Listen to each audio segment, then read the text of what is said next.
పరం శాంతి. మనసు బుద్ధిపైన టీవీ సన్నివేశాల ప్రభావం.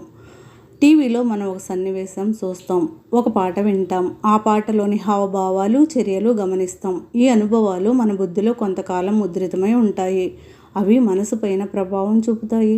ఈ ప్రభావం కారణంగా మన బుద్ధి అదే ఆలోచన చేస్తుంది మరియు మనసు వాటిని పునఃపరిశీలిస్తుంది.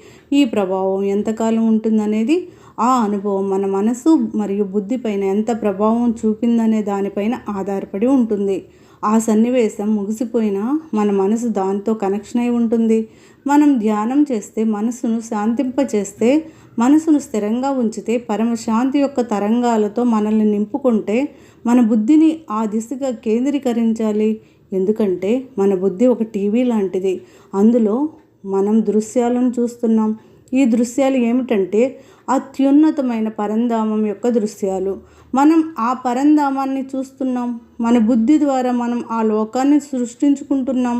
అది మనం ఇప్పుడు సృష్టించడం లేదు, అది ఇప్పటికే ఉంది.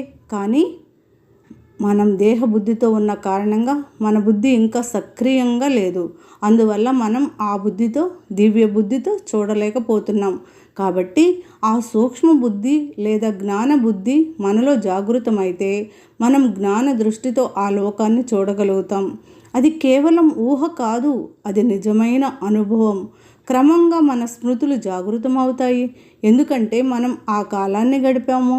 మన అనుసంధానం ఆ లోకంతో స్థాపితమవుతుంది. మనం మన బుద్ధిని ఆ దిశగా నిలిపితే ఆ లోకం ఎంత అందంగా ఉందో, అక్కడ ఎంత పరమ ప్రకాశం, పరమశాంతి, పరమ ఆనందం ఉందో అనుభవిస్తాం.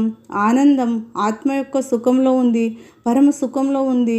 ఈ విధంగా ధ్యానం ద్వారా మనం మన బుద్ధిని శుద్ధి చేసి పరంధామం యొక్క అనుభవాన్ని పొందగలుగుతాం. ఇది కేవలం ఊహ కాదు, ఇది మన ఆత్మ యొక్క స్మృతుల పునరుద్ధరణ. పరం శాంతి.